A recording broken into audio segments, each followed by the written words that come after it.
오늘 하나님께서 우리에게 주신 귀한 말씀은 마태복음 6장 3절과 34절까지의 말씀을 가지고 그의 의를 구하라는 주제로 은혜를 나누도록 하겠습니다. 먼저 본문을 읽도록 하겠습니다. 오늘 읽다가 내일 아궁에 던지는 들풀도 하나님 이렇게 입히시거늘 하물며 너일까 보냐 믿음이 적은 자들아. 그러므로 염려하여 이르기를 무엇을 먹을까 무엇을 마실까 무엇을 입힐까 하지 말라. 이는 다 이방인들이 구하는 것이라. 너희 천부께서 이 모든 것을 너희에게 있어야 할 줄 아시느니라. 너희는 먼저 그의 나라와 그 일을 구하라. 그리하면 이 모든 것을 너희에게 더하시리라. 그러므로 내일을 위하여 염려하지 말라. 내일은 내일 염려할 것이요 한날 괴로움은 그날에 족하니라. 아멘. 우리에게 신앙생활을 하는 데 있어서 가장 비참한 때가 심판날에 주님께서 나는 너를 모르니 너는 지옥에 나가라고 할 때일 것 같습니다. 이는 우리가 다 반드시 그리스도의 심판대 앞에 드러나 그 선악간의 그 몸으로 행한 것을 따라 받으려 함이라고 고린도서 5장 10절에 말씀하고 있습니다. 예수를 믿는 사람들이 어떻게 지옥에 갈 수가 있겠느냐고 반문할지 모르지만 성경은 예수를 열심히 믿어도 다 천국에 가는 것이 아니라고 말합니다. 한번 그 본문을 읽어볼까요? 그날에 많은 사람이 날들어 이르되 주여 주여 우리가 주의 이름으로 선전으로 들하며 주의 이름으로 귀신을 쫓아내며 주의 이름으로 많은 권능을 행치 아니하였나이까리니 그때 내가 저희에게 밝히 말하되 내가 너희를 도무지 알지 못하니 불법을 행하는 자들아 내게서 떠나가라리라. 마태복음 7장 22절 이하의 말씀입니다. 이처럼 수많은 사람들이 그리스도의 심판대 앞에서 자신의 신앙 업적을 내놓지만 주님은 그것을 인정하지 않습니다. 주님은 왜 그들의 업적을 인정하지 않았을까요? 그것은 하나님의 뜻대로 구하며 산 삶이 아니기 때문입니다. 날더러 주여 주여 하는 자마다 다 천국에 들어갈 것이 아니요 다만 하늘에 계신 내 아버지의 뜻대로 행하는 자라야 들어가리라고 마태복음 7장 21절에 말씀하고 있습니다. 이와 같이 천국에 들어가는 기준은 아버지 뜻대로 살았을 때라고 합니다. 아버지의 뜻대로 살지 못하면서 주의 이름으로 죽은 자를 살리며 아무리 열심히 신앙생활을 했을지라도 그것을 인정하지 않는다는 뜻입니다. 오늘날에도 주의 이름으로 수많은 기적과 이적이 일어난다고 해도 아버지의 뜻대로 하지 아니하면 그것을 인정하지 않는다는 것을 우리에게 말씀해 주고 있는 내용입니다. 본문에서 주님은 12제자에게만 구하는 것에 대해서 알려주시는데 너희는 먼저 그의 나라와 그 일을 구하라 하는 것입니다.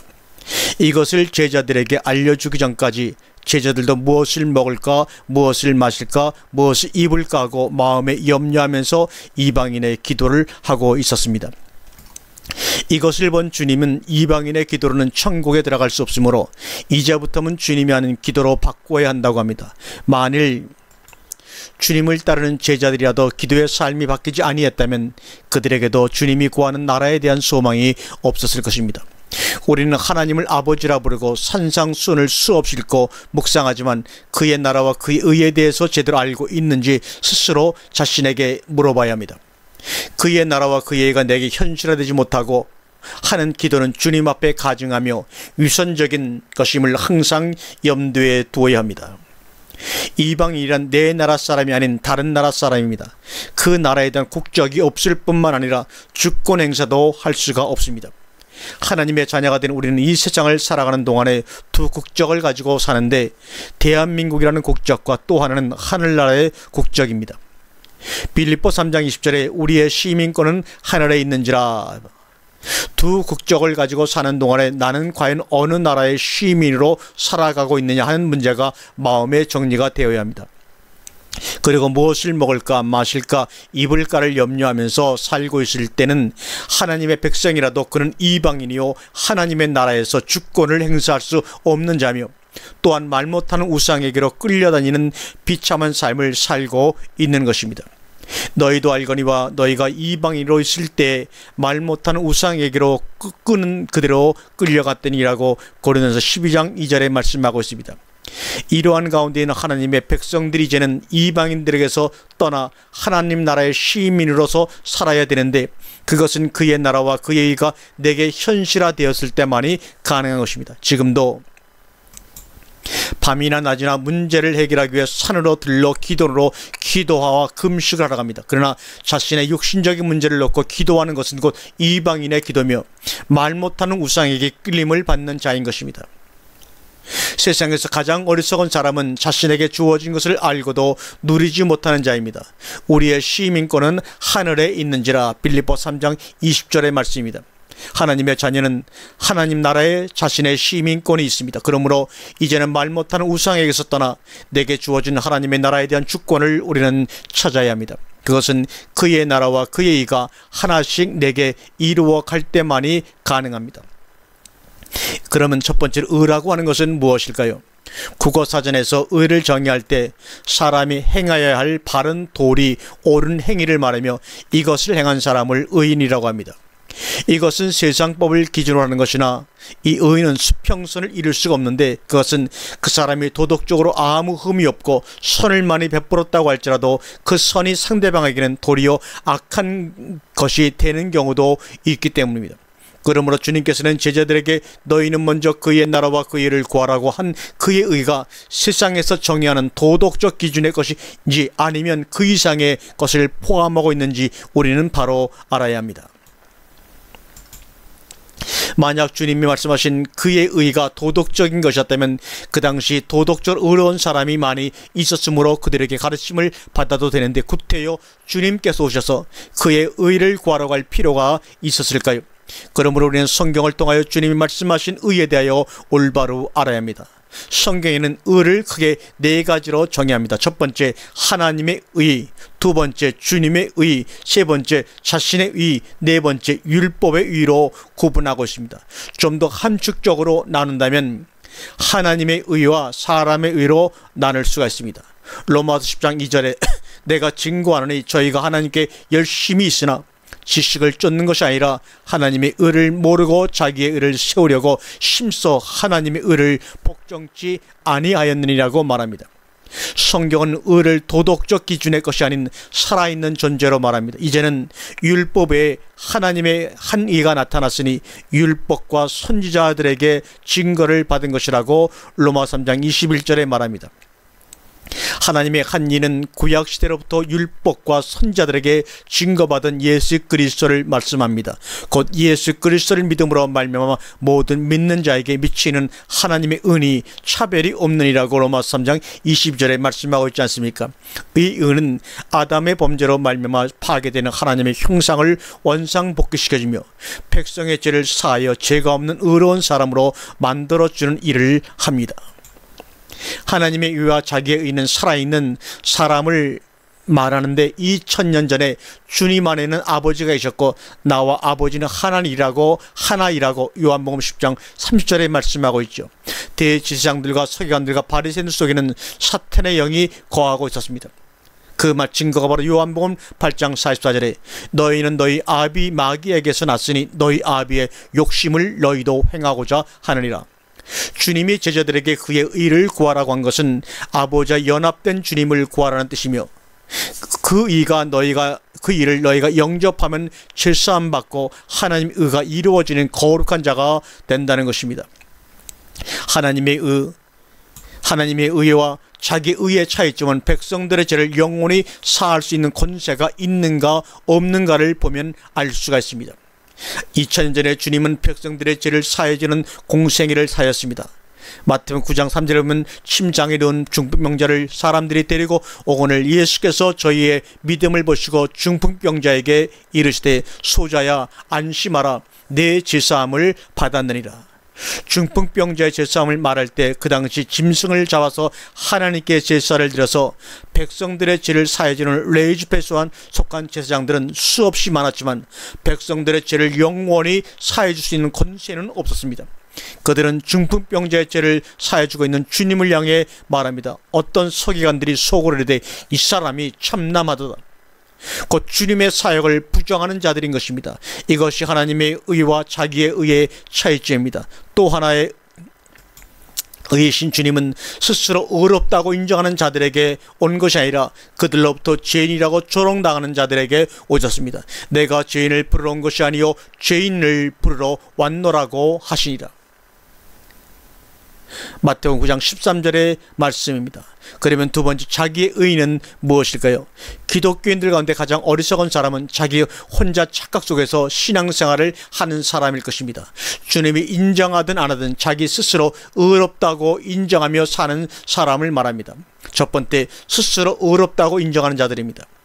2000년 전에 하나님의 의신 주님이 메시아를 기다리는 유대 민족 가운데 오셨습니다. 주님이 오기 전에 제사장들은 메시아를 기다렸고, 메시아가 오면 자기들의 모든 권한을 주님에게 넘겨줘야 한다는 것도 그들은 이미 알고 있습니다.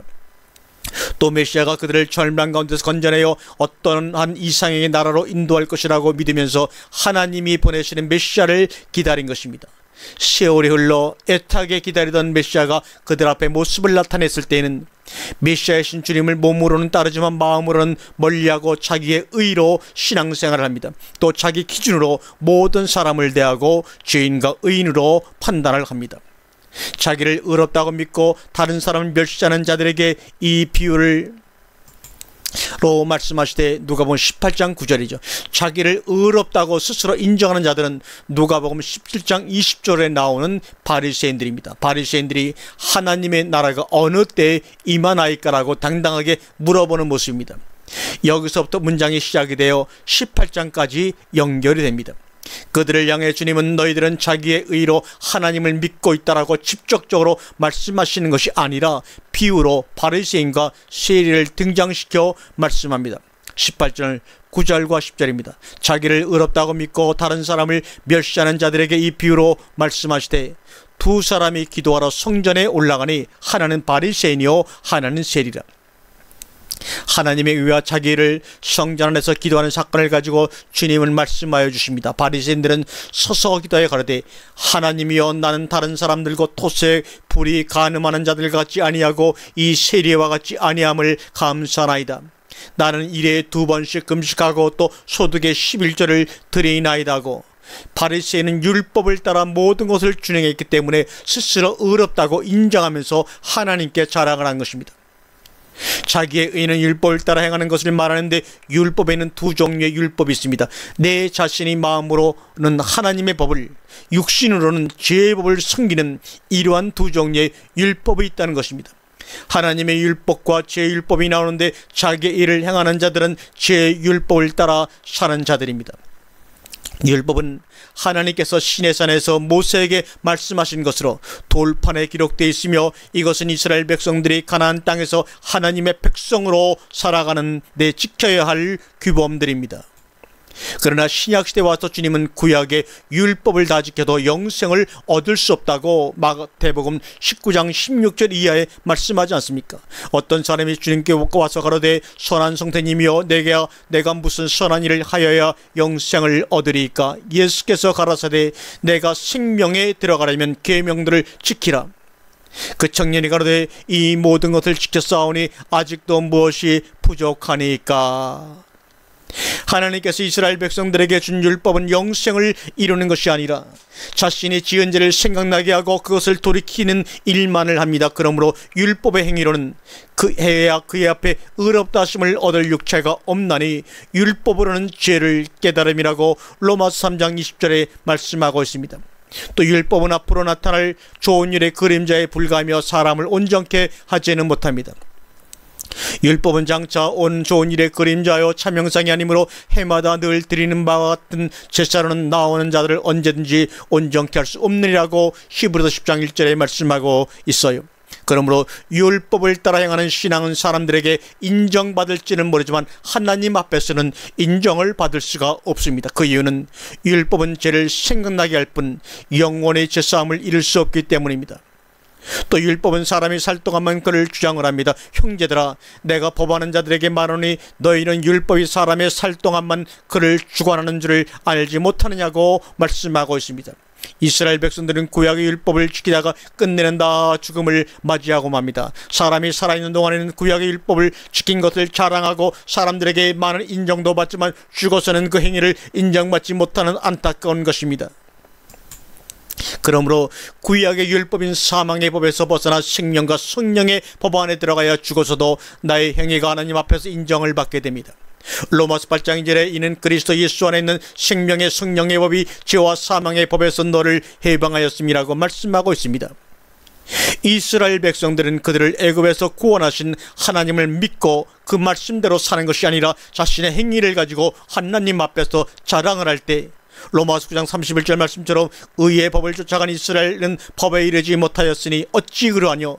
이는 저희가 믿음에 의지하지 않고 행위에 의지함이라고 말합니다. 그래서 광야에서 다 멸망당하고 맙니다.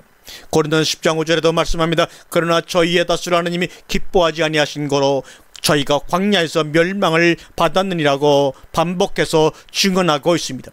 그러므로 우리가 알아야 할 것은 의의 법인 성령의 법을 쫓아간다고 말하면서 나의 행위만 자랑할 때 하나님 앞에서 자기의 의가 되는 것입니다. 또 바리새인을 스스로 간음을 한 번도 하지 않았다고 자부하지만 주님은 간음한 자들이라고 말합니다. 요한복음 8장 3절 이하에 서기관들과 바리새인들이 간음 중에 잡힌 여자를 끌고 와서 가라사대 너희 중 죄 없는 자가 먼저 돌로 치라 하시고, 저희가 이 말씀을 듣고 양심의 가책을 받아 어른으로 시작하여 젊은이들까지 하나씩 하나씩 나가고 오직 예수와 그 가운데 있는 여자만 남았다라고 기록합니다. 율법에는 간음을 하면 돌로 쳐 죽이려도록 되어 있습니다. 서기관들과 바리새인들은 간음한 남자는 데려오지 않고 간음한 여자만 데리고 와서 주님을 시험하고 있는 것입니다. 이때 주님은 죄 없는 자가 먼저 돌로 치라 했고 바리새인들과 서기관들은 다 양심의 가책을 받아 도망가고 맙니다. 도망갔다는 것은 곧 자신들이 지금 간음을 하고 있다는 것을 스스로 증명하고 있는 것 아니고 무엇입니까? 주님은 마음에 간음하지 않는 자들을 원하는데 자기의 의를 행하는 자들은 욕심적인 간음만을 생각하면서 스스로 나는 의롭다라고 말합니다. 자기의 의를 주장하는 자들은 또 남을 멸시합니다. 누가복음 18장 9절에 자기를 의롭다 하고 믿고 다른 사람을 멸시하는 자들에게 이 비유로 말씀하시되, 남을 멸시하는 것은 말로 상대방을 멸시하는 것과 자기 행위를 자랑함으로 타인의 마음을 아프게 하는 것이 있습니다. 누가복음 18장 12절에 나는 일에 2번씩 금식하고 또 소득의 11절을 드리나이다.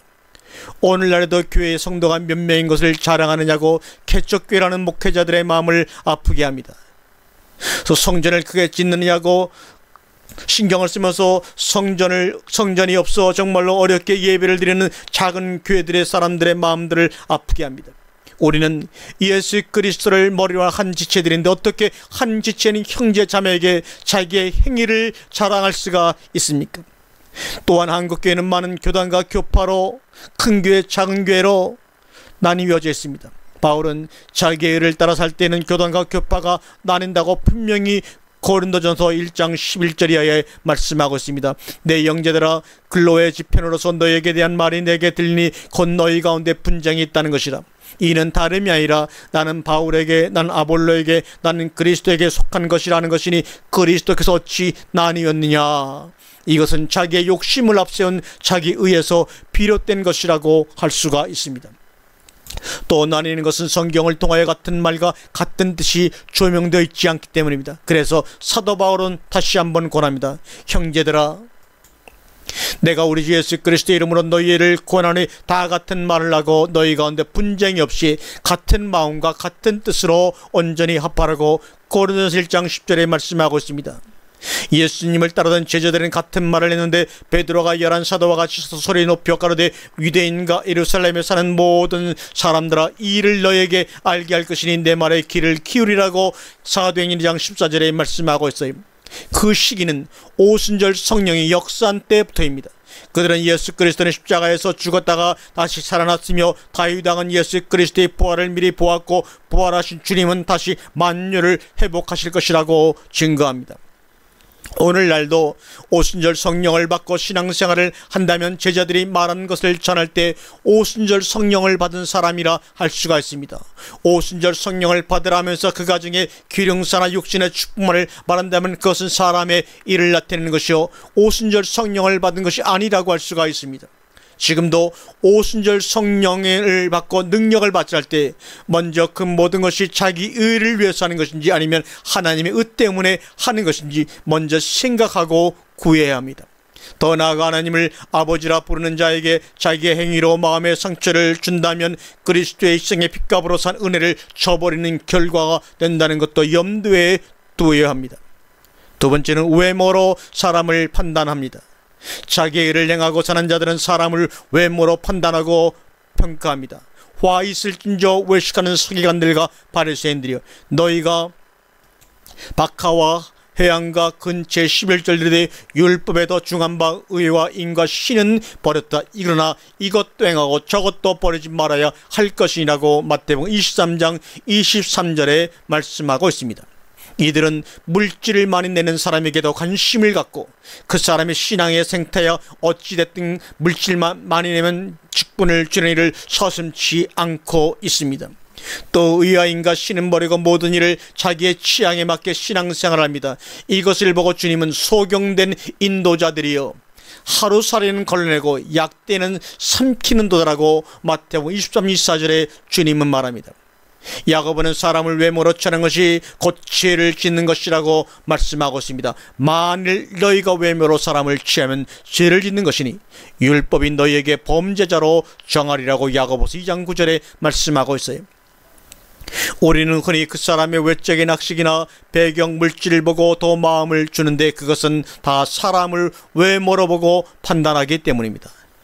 야고보 성경은 너희가 그리스도 안에 있으면 사람의 외모를 보고 판단해서는 절대로 안 된다고 야고보 2장에 말씀하고 있어요.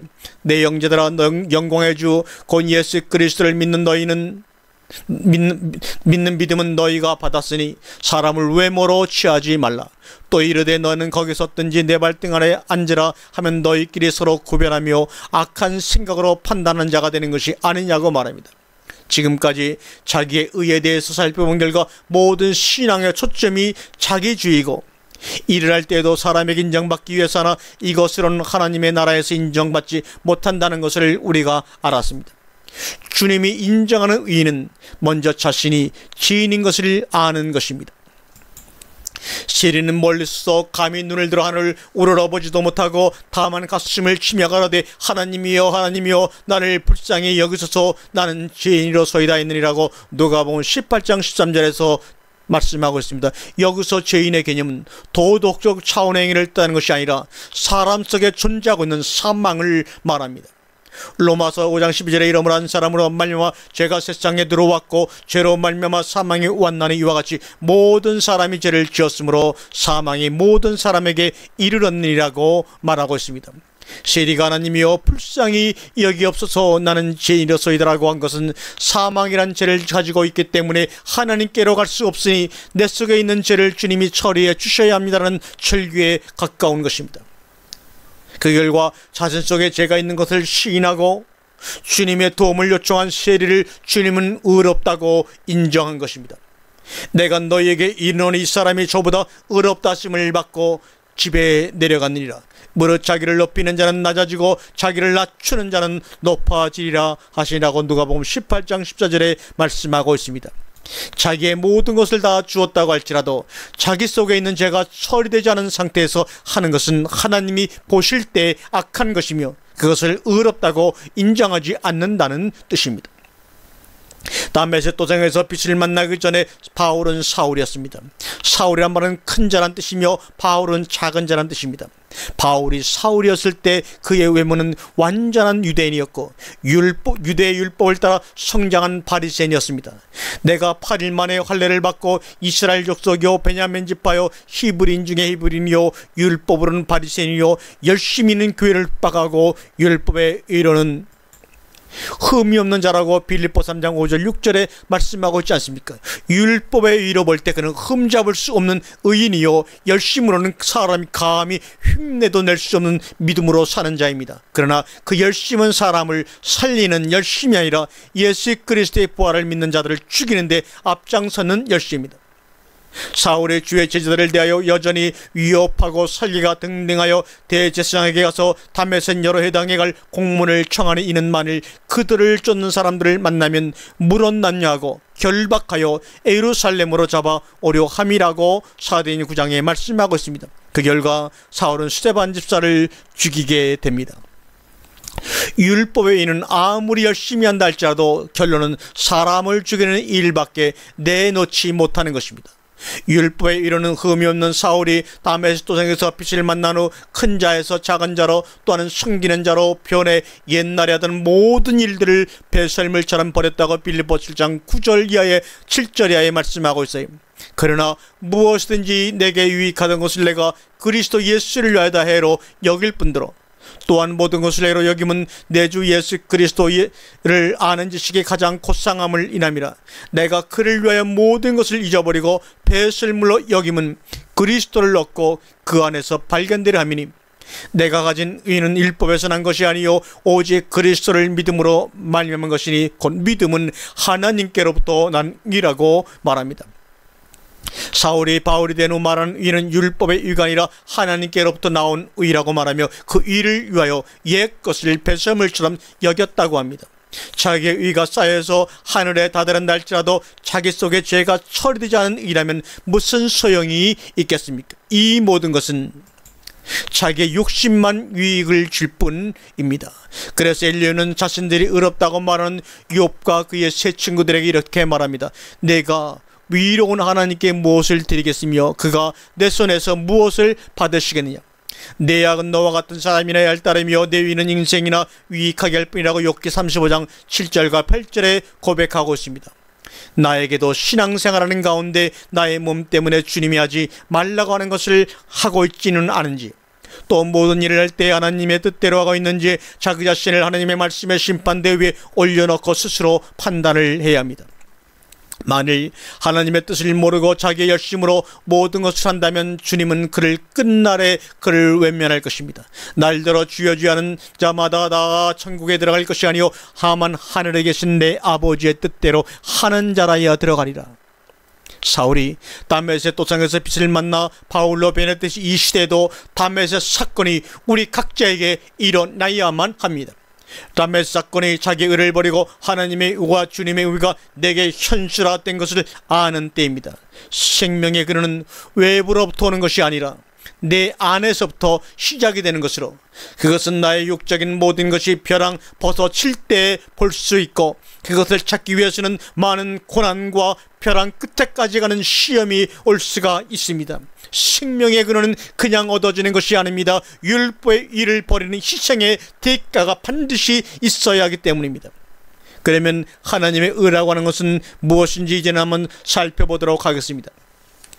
하나님의 의는 하나님 자신이요 죄가 없는 온전한 분입니다. 그래서 이사야 5장 16절에 오직 만군의 여호와는 공평함으로 높임을 받으시며 거룩하신 하나님은 의로우심으로 거룩하다 함을 받으시니, 또 거룩함을 뜻하며 이 거룩은 죄와 사망이 없는 온전함을 뜻하고 있습니다. 히브리 10장 14절에 저가 한 제물로 거룩하게 된 자들을 영원히 온전케 하셨느니라고 말합니다. 하나님의 의가 나타날 때는 하나님 자신이 나타나는 때와 아들로 말미암아 의롭게 받아지는 때가 있습니다. 아들로 인하여 아버지가 의롭게 되는 것은 아들의 죽음으로 이루어집니다. 로마 3장 25절 26절에 보니까 이 예수를 하나님이 그의 피로 인하여 믿음으로 말미암는 화목 제물로 세우셨으니 이는 하나님께서 길이 참으시는 중에 전에 지은 죄를 강가심으로 자기의 의로우심을 나타내려 하심이니, 곧 이때 자기의 의로우심을 나타내서 자기도 의로우시며 또한 예수 믿는 자를 의롭다 하려 하심이라고 말씀하고 있습니다. 의신 하나님이 의롭게 되는 것은 아들 예수 그리스도가 화목제물로 희생되어 백성들이 가지고 있는 죄를 사함으로 이루어지며 그 마무리는 아들을 부활시키는 것으로 완전한 일을 이루게 되는 것입니다. 그러므로 아버지는 아들을 통하여 일하시는데 먼저 아들에게 부여한 일이 무엇인지 우리는 알아야 합니다.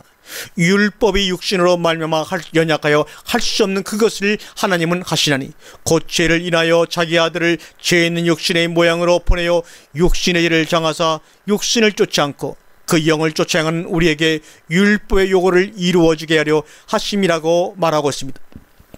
아들이신 예수님은 근본 죄를 가지고 있는 분이 아닌 온전한 분이시지만 아버지의 의를 이루시기 위해서 십자가의 죽음까지 주님은 순종한 것입니다. 십자가 전의 주님과 주님의 겉과 속 상태를 보게 되면 겉모습은 율법의 요구를 이루기 위해서 죄를 정함으로 죄의 몸은 사망에 이르는 몸이 됩니다. 그 죄를 인하여 자기 아들을 죄 있는 육신의 모양으로 보내어 육신의 죄를 정하사, 그러나 속모습은 근본 죄가 없는 분입니다. 히브리서 4장 15절에 우리에게 있는 제사장은 우리 연약함을 채우려 하지 아니하는 자가 아니요 모든 일에 우리와 한결같이 시험을 받은 자로 되 죄는 없으시니라. 사단은 주님 속에 근본 죄가 없는 줄도 모르고 율법의 요구대로 죄 있는 육신의 몸만 죽이면 모든 나라를 주관할 줄 안 것입니다. 그러나 아버지는 아들의 죽음을 통하여 당신의 의를 이루기 원했고, 또 그것은 영원한 죽음이 아니라 시한부적인 죽음으로 다시 사는 영원한 부활에 있었습니다. 너희가 나무에 달아 죽인 예수를 우리 조상의 하나님이 살리시고, 에베소서 10절에 말씀하고 있습니다. 이것은 바로 아들을 통하여 앞으로 나올 하나님의 자녀들이 주님으로 말미암아 의롭게 되는 것을 이루기 위한 아버지의 계획하심이 성취된 아버지의 의인 것입니다. 이제 성도들이 의롭게 되는 것은 행위로 되는 것이 아니라 아들의 일생으로 얻어진 것임을 알아야 합니다. 그러므로 사람이 의롭다 하심을 얻는 것은 율법의 행위에 있지 아니하고 믿음으로 되는 줄을 우리가 인정하라. 만일 아브라함의 행위로서 의롭다 하심을 얻었으면 자랑할 것이 있으려니와 하나님 앞에서는 없느니라고 로마서 3장 28절에 말씀하고 있습니다. 그러므로 사람 앞에서 자기 행위를 자랑하는 것은 사람에게나 인정받지 하나님 앞에서는 인정받지 못하는 것입니다. 이번에는 예수 그리스도의 의에 대해서 함께 말씀을 상고해 보도록 하겠습니다. 아버지의 의는 아들을 십자가에서 죽음에 넘기고 부활시킨 후 그로 말미암아 나오는 하나님의 자녀들을 의롭게 하는 것이라고 정의를 했습니다. 예수 그리스도의 의는 하나님의 영광을 회복시키는 일을 합니다. 로마 3장 21절에 이제는 율법에 하나님의 한리가 나타났으니 율법의 선자들에게 증거를 받은 것이라고 말합니다. 여기에서 율법 외의 한리는 곧 예수 그리스도를 말하고 있습니다. 로마 3장 22절에 믿음으로 말미암아 모든 믿는 자에게 미치는 하나님의 은이 차별이 없느니라고 말합니다. 곧 죄인된 하나님의 자녀들을 하나님의 의로 만드는 일을 주님이 하고 있는 것입니다. 모든 사람이 죄를 범하였음에 하나님의 영광에 이르지 못하더니 첫 아담으로부터 시작하는 사람들은 모든 가치를 가지고 출생하기 때문에 죄로 인하여 하나님의 영광에 도달하지 못하게 됩니다. 하나님의 영광에 도달하기 위해서는 사망의 몸이 처리되어야 하는데 겉과 속이 죄로 감싸있는 사람의 힘으로는 하나님의 영광을 회복할 능력이 없습니다. 그러한 가운데 비록 겉은 죄의 몸이지만 그 안에 생명을 소유하고 계신 주님은 죄의 몸을 사단에게 내어주고 그 안에 있는 생명으로 다시 부활에 이르게 됩니다. 주님께서 자녀들의 죄를 처리함으로 그들도 하나님의 영광에 도달하게 된 것입니다. 그리스도 예수 안에 있는 구속으로 말미암아 하나님의 은혜로 값없이 의롭다 하심을 얻은 자가 되었느니라고 로마 3장 24절에 말씀을 하고 있습니다. 그러므로 우리는 하나님의 영광을 회복해야 합니다. 하나님께 영광을 할 때 주로 찬양으로 하나님께 드리는 감사와 기쁨을 말합니다. 그러나 하나님은 사람의 감정에 의해서 드려지는 영광보다 성경이 자기 삶에서 현실화되어 나타날 때 기뻐 받으시는 분입니다. 아무리 많은 찬양과 물질로 하나님께 영광을 돌린다 해도 그분이 원하시는 영광을 돌리지 못한다면 그것은 자기 도취에 불과한 것입니다. 성경에서 하나님의 영광은 하나님의 형상을 말하고 있습니다. 고린도서 3장 4절에 그 중에 이 세상 신이 믿지 아니하는 자들의 마음을 혼미케 하여 그리스도의 영광의 복음의 강체가 비치지 못하게 하미니 그리스도는 하나님의 형상이라고 말합니다. 여기서 그리스도의 영광을 하나님의 형상으로 말합니다. 그리스도가 하나님의 형상이라고 하는 것은 그리스도 안에는 하나님 아버지가 계시기 때문입니다. 바로 요한복음 10장 30절의 말씀처럼 나와 아버지는 하나이라고 천명하고 있습니다. 주님을 볼 때는 그 안에 계신 하나님의 실존의 모습을 보아야 하는데 죄인들은 아버지의 모습을 볼 수가 없어요. 그러므로 주님이 백성들의 죄를 처리해야만 아버지의 모습을 보게 되고 그들도 아버지 하나님의 형상으로 회복될 수가 있습니다. 그래서 주님 속에 있는 하나님의 형상을 성도인 우리에게 준 것입니다. 어두운 데서 빛이 비치라 하시던 그 하나님께서 예수 그리스도의 얼굴에 있는 하나님의 영광을 아는 빛을 우리 마음에 비추셨느니라고 고린도후서 4장 6절에 말하고 있어요. 따라서 하나님께 영광을 돌리자라는 말은 자기 속에 있는 하나님의 형상과 모양인 예수 그리스도에 대해서 알지 못하는 자들에게 복음으로 빛을 비추어 나온 자들을 하나님께 드리자라는 뜻입니다. 고린도서 3장 18절에 우리가 다 수건을 벗은 얼굴로 거울을 보는 것 같이 주의 영광을 보매 저와 같은 형상으로 화하여 영광으로 영광에 이르니 곧 주의 영으로 말미암음이라고 말하고 있습니다. 그러므로 주의 이름을 부르는 사람들은 다 하나님의 형상 즉 영광을 가지고 있으므로 그들을 대할 때는 하나님의 사람으로 대해야 합니다. 그리할 때 하나님의 교회는 질서가 있고 분쟁과 욕심이 사라지게 될 것입니다. 사람은 누구나 다 하나님의 형상대로 지음을 받았습니다. 하나님이 사람을 창조하실 때 하나님의 형상대로 지으시되라고 창세기 9장 1절에 말씀하고 있습니다. 형상은 사람의 겉모습을 말합니다. 하나님의 형상대로 지음받은 아담은 선악과를 먹은 후 그 겉모습이 형상이 변한 것이 아니라 마음이 부패가 된 것입니다. 고린도서 11장 음절에 뱀이 그 관계로 하와를 미혹해 한 것 같이 너희 마음이 그리스도를 향하는 진실함과 깨끗함에서 떠나 부패할까 두려워하노라. 그 결과 하나님의 형상을 가진 몸은 죄로 물든 혈과 육의 모습이 되고 그 속은 사단의 영이 거하는 존재가 된 것입니다. 즉 그 사람 속에 무엇이 존재하고 있는가를 먼저 보라는 뜻입니다. 하나님의 형상으로 오신 주님은 겉모습과 속모습이 완전히 하나님의 모습이나 죄를 정함으로 죄의 몸이 되어 십자가까지 간 것입니다. 율법이 육신으로 말미암아 할 수 없는 것을 하나님은 하시나니 곧 죄를 인하여 자기 아들을 죄 있는 육신의 모양으로 보내어 육신의 죄를 정하사 율법의 요구를 이루어지게 하려 하심이라고 로마서 8장 3절에 말씀하고 있어요. 십자가에서 열과 육인 죄의 몸은 사단에게 내어주고 다시 새 몸으로 부활하여 온전한 하나님의 형상인 원래의 모습으로 돌아간 것입니다. 주님은 십자가에서 죽고 부활한 자신의 모습을 이렇게 말하고 있습니다. 내 손과 발을 보라. 내 손과 발을 보고 나인 줄을 알아라. 또 나를 만져보라. 영은 살과 뼈가 없을 때 너희 보는 바와 같이 나는 있느니라고 누가복음 14장 39절에 말씀하고 있습니다.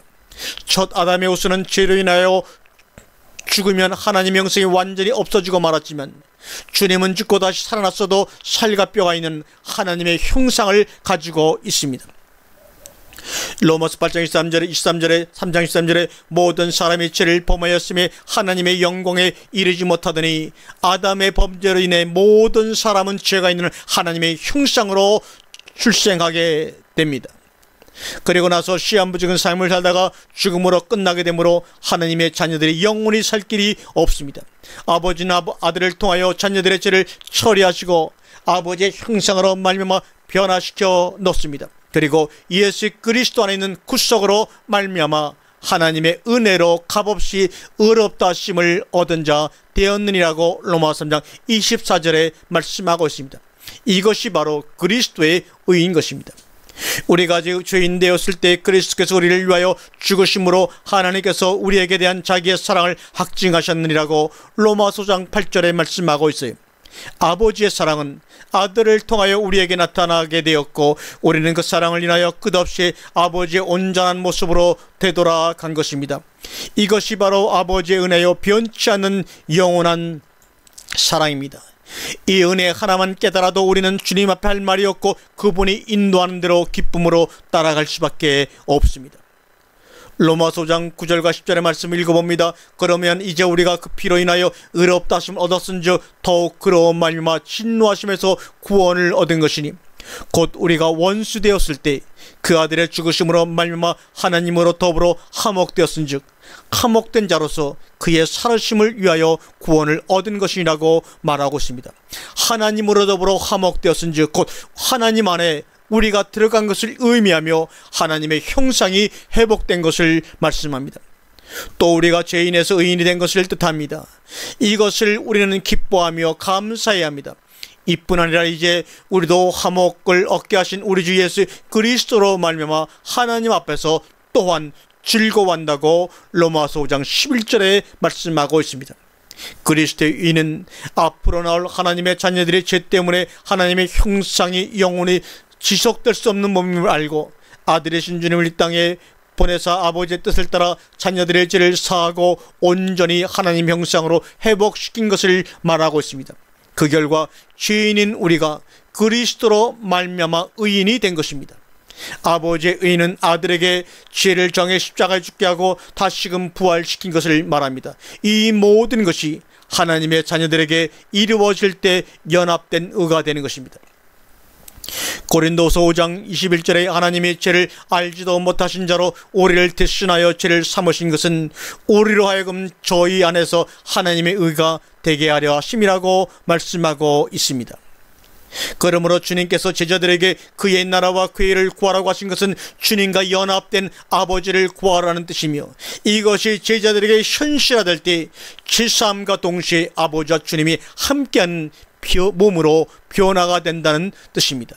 그러면 하나님의 의가 된 성도들의 삶은 어떠해야 할까요? 성경에서 이는 도덕적인 행위가 아닌 아버지와 아들을 말하고 또한 그와 연합된 자라고 말씀을 드렸습니다. 그러므로 사람의 행위를 보고 의롭다고 평가할 것이 아니라 사람의 행위 이전에 그가 주를 영접하여 죄사함이 해결되었으면 의인이 된 것입니다. 하나님께로 난 자들은 이제는 육신의 사람이 아닌 그리스도 안에 있는 새로운 피조물입니다. 고린도서장 17절에 그런즉 누구든지 그리스도 안에 있으면 새로운 피조물이라 이전 것은 지나갔으니 보라 새 것이 되었더라고 고백하고 있지를 않습니까? 그리스도 안에 있어서 새 것이 된 자들은 해야 할 일이 있는데 아버지의 뜻을 따라 화목의 말씀을 전하는 것입니다. 고린도서장 19절에 이는 하나님께서 그리스도 안에 계시사 세상을 자기와 화목하게 하시며 저희의 죄를 저에게 돌리지 아니하시고 화목하게 하는 말씀을 우리에게 부탁하셨느니라고 말합니다. 그러므로 교회는 화목해야 합니다. 가정은 화목해야 합니다. 그런데도 성도와 목회자가 서로 질투하며 질시하며 화목하지 못한 것은 스스로 지옥불에 자신의 삶을 던지고 있는 것입니다. 회개할지어다.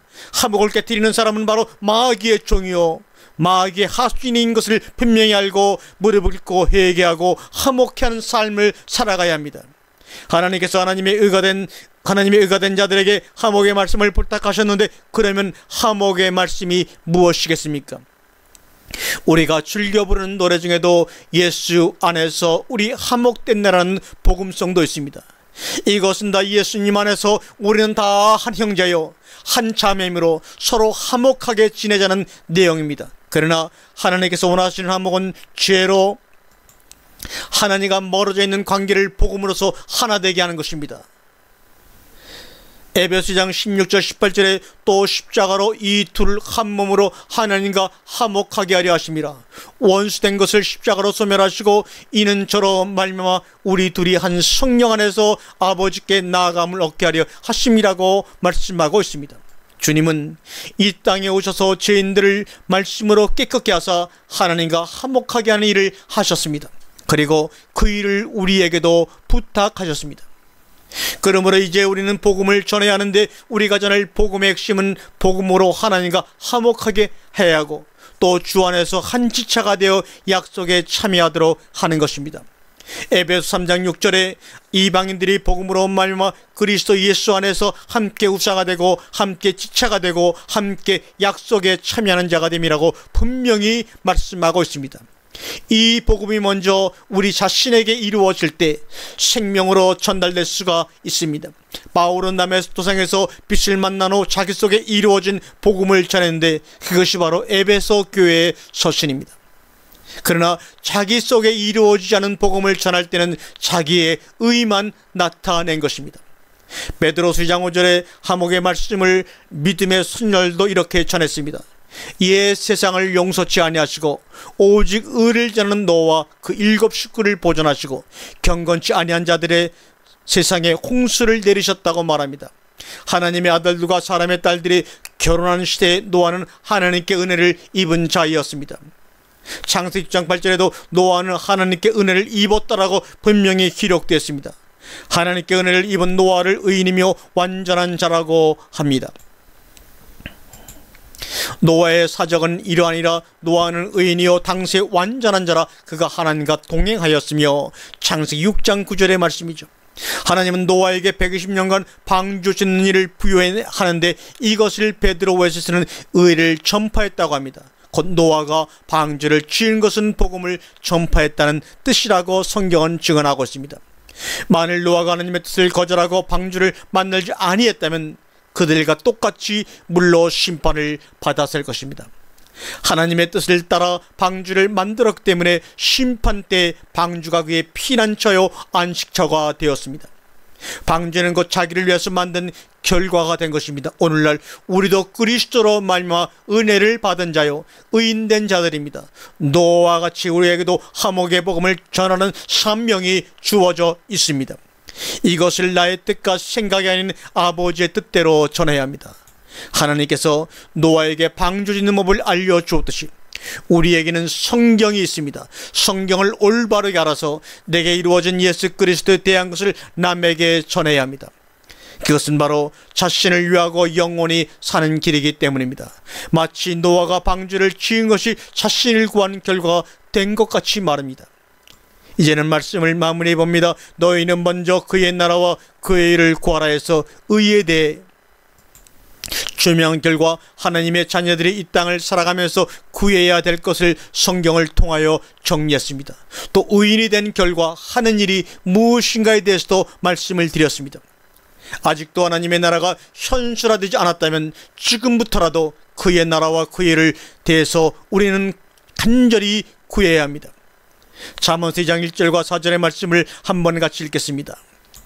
또 그의 나라와 그 일을 구할 때는 나의 가장 소중한 것을 찾는 마음으로 구해야 합니다.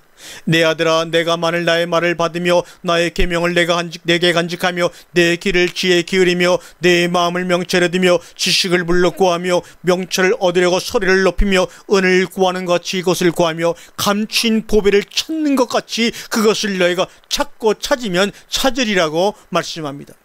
은을 구하는 것 같이 보배를 찾는 것 같이 지혜를 만나 주신다고 약속하고 있습니다. 여호와 경외하기를 깨달으며 하나님을 알게 되리니. 잠언 2장 5절의 말씀입니다. 지혜는 곧 의인이신 주님을 말씀하고 있습니다. 그리스도는 하나님의 지혜라고 고린도전서 1장 24절에 말씀하고 있습니다. 그러므로 지혜이신 주님이 나와 한 몸이 된 것을 깨닫게 해달라고 금식하고 철회하며 몸부림치는 기도가 우리에게 있어야 합니다. 더 나아가 그리스도의가 내게 현실화되었으면 사람의 뜻이 아닌 하나님의 뜻을 따라 주 안에서 함께 연합된 복음을 전해야 합니다. 그것은 바로 자신이 영원히 사는 길이요 하나님과 사람을 화목하게 하는 삶을 살아가는 것입니다. 아멘.